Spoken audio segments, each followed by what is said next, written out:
Do you have the intention of upgrading your ministry to church a future? Then secondly, what are your plans for youth empowerment in your ministry? Okay.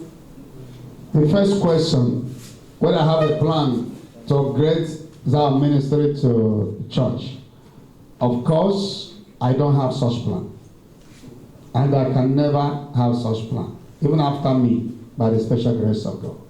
St. Paul says in the Bible, he says, "For I am not called to baptize, but I am called to preach the God's message, the message of God." You know, one of the problems we have to the men of God, everybody wants to do the same thing. People don't want to remain on their lane.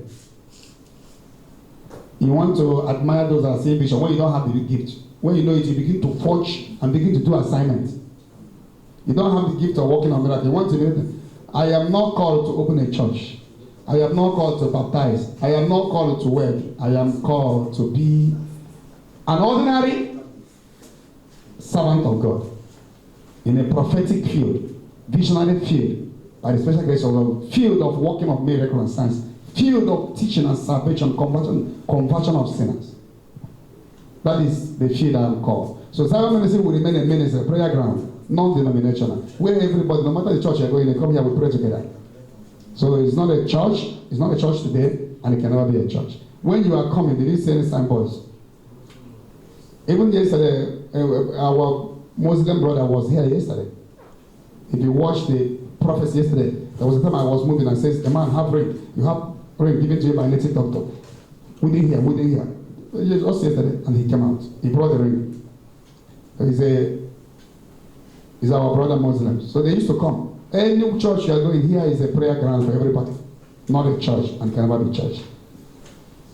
God bless you. The second question is youth empowerment. If you come to Zion Ministry, we see we have been empowering many youths. Honestly, since last year till today, I've brought about 800 prostitutes from different hotels. And by the special grace of God, we are helping them, giving them work, helping them with, even some of them have 2 kids. Since last year today, over 800 prostitutes from different hotels. We are helping them. Now, we have a plan on that, because I have a foundation, God's Traffic Homes Foundation. All the home mad people you see on the road that are having issues, we have a plan of picking them. Like now, we are starting a project in Anambra State. We have land already in Anambra, Imo, Enugu, Ebonyi, Abia, Delta, and Rivers. We are starting with these 7 states. Then before we also, Lagos is part of it, Jos, Kaduna, all over Federation, all over Africa. We want to have a psychiatric home in the whole Nigeria before, because if you are moving to our streets, markets, you will be seeing mad people everywhere. And it's very bad. Some of them is frustration. And government has no plan for them. So Seraphic Foundation, funded by Ebuka Obi, we have a plan. We have started an Anambra project of building a psychiatric home, and we will have a bus moving all over the Anambra State, picking the mad people. The same thing to Imo, the same thing to Rivers. We are starting with these 7 states. So after these 7 states, we will now accede to Kaduna, Jos, Ekiti, others, every part of Nigeria. So we have a lot for youth. We're already doing it. We are happy. Okay, so my name is Mary. Once again, I write for this newspaper. So you've told us that you were born into the sanctuary of God, and you are more or less anointed for the work you are doing today. But I want you to tell us exactly when you launch out formally this prayer ministry. Secondly, there's a 100-day prayer coming up. So I want you to tell us more about this prayer program and what's the inspiration behind it, and why now? And why holding the prayers now? Okay. Even as of today, I don't even know that Zion Ministry, I never planned to have a ministry, to be very honest. Though the priest said that to me when I was born. I see you talking to the crowd. I thought like I would be going to different places and preaching. I never believed I would have a ministry today, that I will be the spiritual director. The ministry started like play. People will always come to my house to look for me, even in the night. you will see some people. They will come looking for me in the midnight, bringing people that are epilepsy sick. That time I was living in Surrey.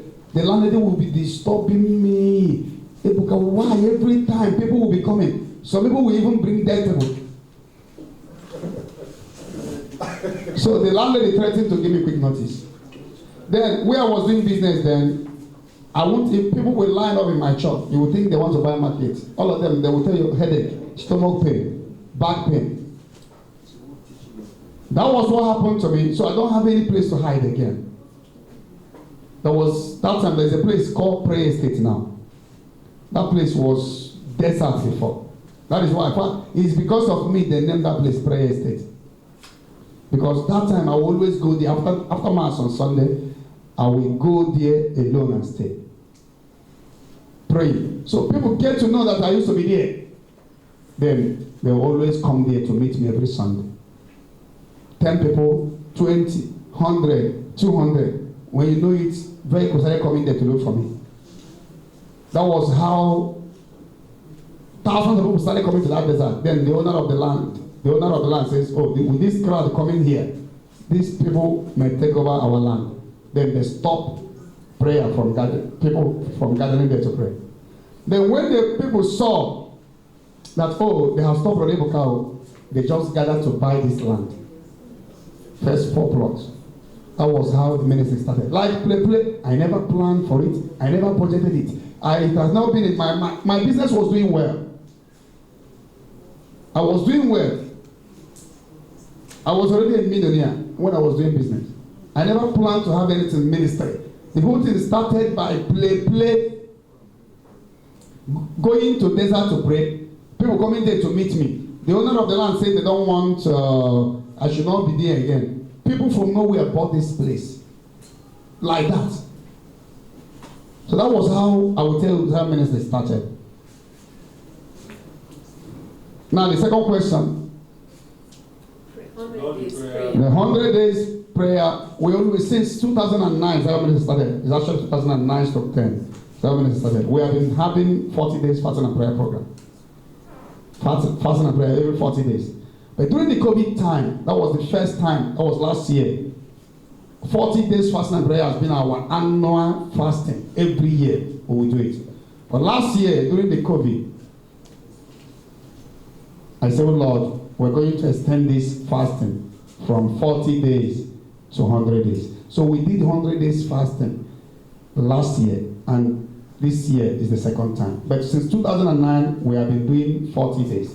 Some people doing 6 to 6 for that 100 days. Some people doing 6 to 10 p.m., 6 to 12, 6 to 1, according to their ability. So we are praying in the 100 days for Nigeria, for peace, because killings are too much. People dying everywhere in the north, in my state, there is nowhere is safe now. No part of the country is safe. Even Lagos. So right now in Nigeria, this fasting, we are praying for peace. We are praying for killings to stop. In a nation where you can count 10 die today, 20. Human being is like, no, I don't see the value of human being anymore. No value again. 20 die today. Even in the church, people die. You see blood in the sanctuary. So the 100 days is for Nigeria and for our spiritual growth and for God too. Because the way Nigeria is now is you and your God. You and your God. So that is our reason for fasting for 100 days. Especially 2023 coming. That there will be no war. And injustice will stop. Nepotism, tribalism. That God will take Nigeria to the next level. Because we have everything to be the best in the whole world. I'm only you producing country. A country that God bless with natural and human resources. Intelligent people, smart people.